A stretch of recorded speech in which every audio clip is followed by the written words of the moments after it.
back to Inside Africa in northern Ethiopia. We are in the Simien Mountains National Park, a breathtaking expanse of green mountains and rock-strewn plateaus.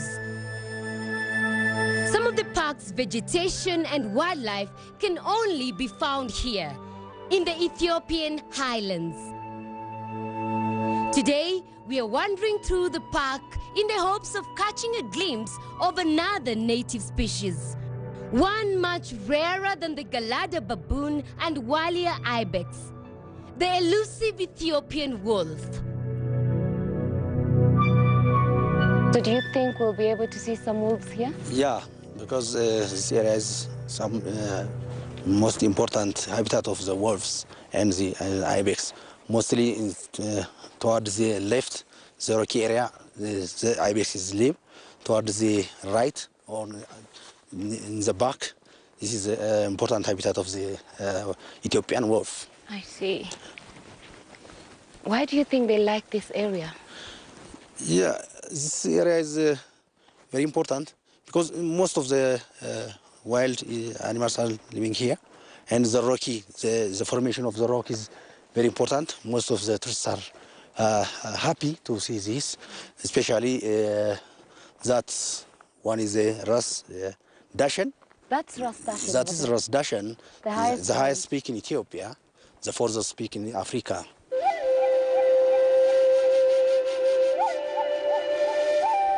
Ras Dashen looms at more than 4,500 meters. In Amharic, its name means the general who fights in front of the emperor.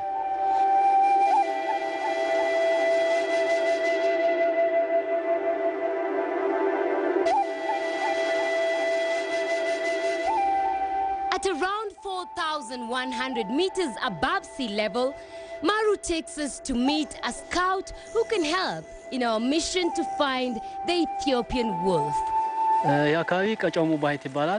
This area is home to the Ethiopian wolf. This is a place where they are found in plenty, in groups of 6 and 7. Nearly 25 are estimated to live in this area, and their number is increasing. Increasing, though still difficult to spot. The Ethiopian wolf are usually spotted in the morning and evening. They are sneaky. They hide when they see people. That is how they are. Abraham shows me the burrows made by the mole rats. There are holes here. This is where they stick their mouth in and draw the rats. When the rats crawl out, the wolves snatch them. On our search, we find plenty of vegetation suited for this rugged topography, such as the giant lobelia. We even spot groups of Walia ibexes and Galada baboons. So they're still cold. Yeah. The rain's coming. But as it starts to rain again, our hopes of spotting the elusive wolf begin to dampen. But finally, after searching for the better part of a day, I go like this. I go like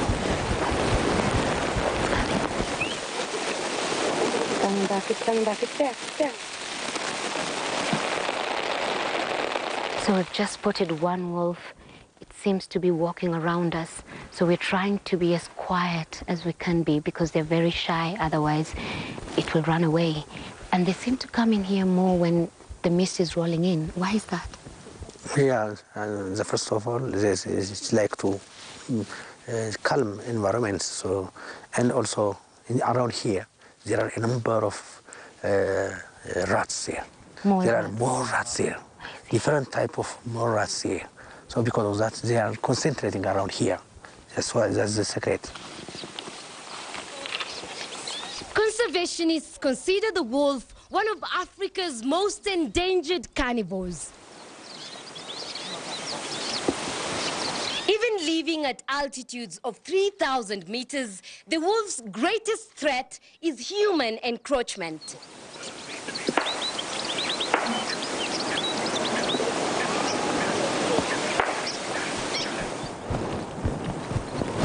There we are. We've now seen it up close. You can now understand why people initially thought it was a fox. It pretty much looks like one, but this really is the Ethiopian wolf, a rare species. We're lucky to see it. I think everybody should get this chance once in their lifetime. I feel so lucky.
In the business of bringing joy, Kirloskar goes much beyond enriching lives.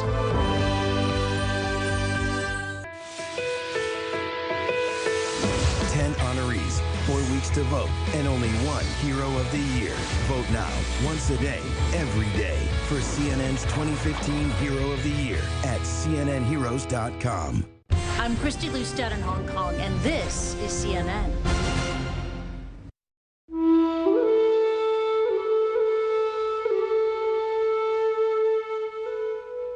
Welcome back to Inside Africa in the Simien Mountains of northern Ethiopia. Of course, a place like this isn't just about the animals or the landscape. It's also about the people.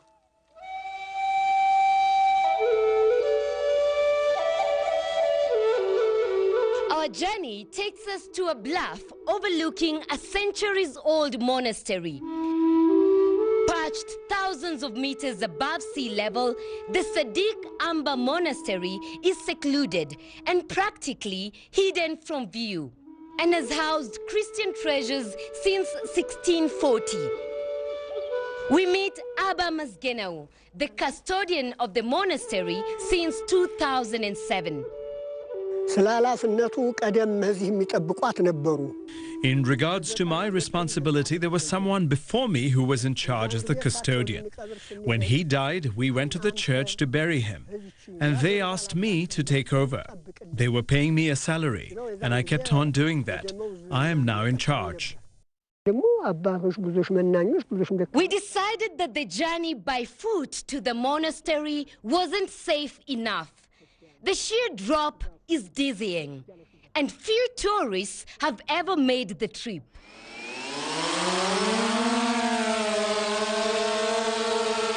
So we brought out our drone to get a closer look.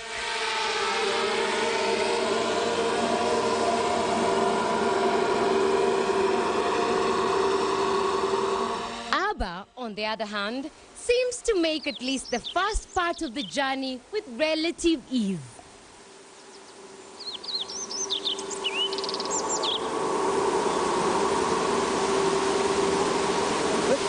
Members of the local community also depend on the national park for their livelihoods. The link between the community and the link is that the national park is run by the local community. So in order to raise and benefit this local community, we have a number of associations here, number of job opportunities around this. For example, the Mueller associations. Mostly they use mules to transport. Bidire Wondimalem is a member of the branches of the Mula Association. Maru tells us that he's one of the 6,000 who joined across the whole area. Our association is called the Mule Rental Association and has close to 450 members. Members have become real beneficiaries, and we get income by providing transport services. We established the association by raising seed money, and all we wanted to do was maintain the beauty of our country, protect the forests and the environment. Maru says it takes the efforts of all these associations to properly conserve and showcase the park's 412 square kilometers, where visitors can find sights like this. The name of the waterfall is Jimbar Waterfall. It is the height or the length of the waterfall is 800 meters. It's a haven for birds, I see. There are lots of birds around here. Yeah. They are playing like airplanes. Even like you look like you're drones. Wow. So most of the time there is a breeding area because there is no any conflict, there is no any hunting, so they are enjoying here.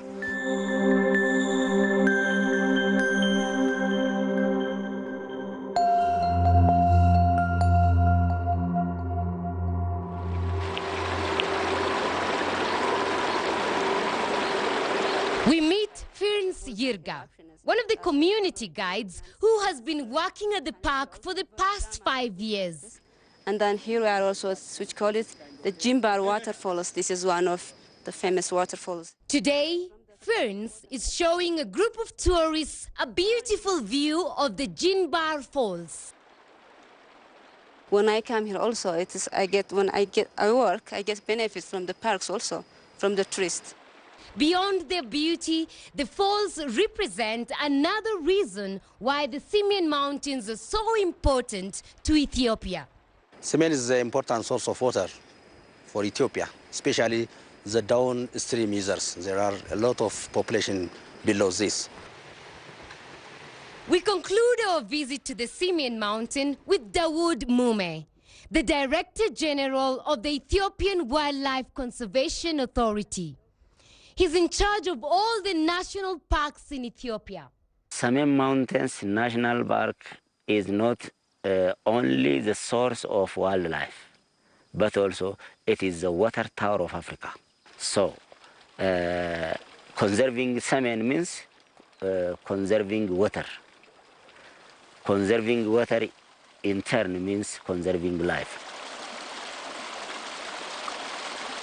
Since UNESCO inscribed it as one of the world's first World Heritage Sites, the area of the national park grew from 136 square kilometers to 412 in order to protect its endangered species.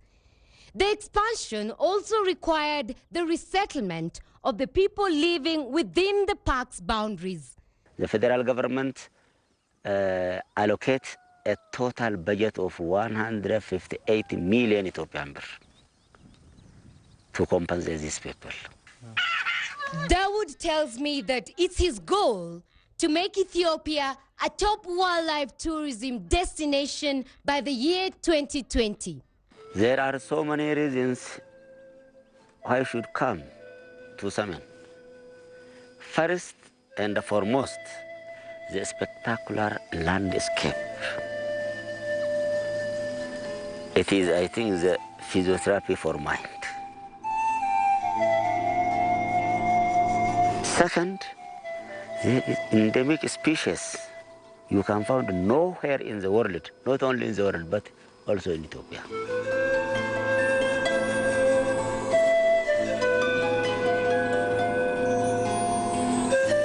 And that's it for this week on Inside Africa. Find us on Facebook, follow us on Twitter, and visit our website, cnn.com/InsideAfrica.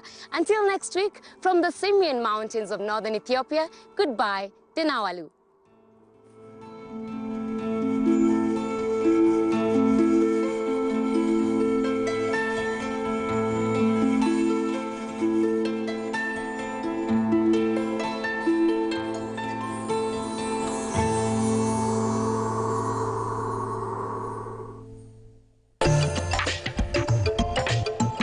inside Africa, in association with Zenith Bank. Zenith Bank, in your best interest.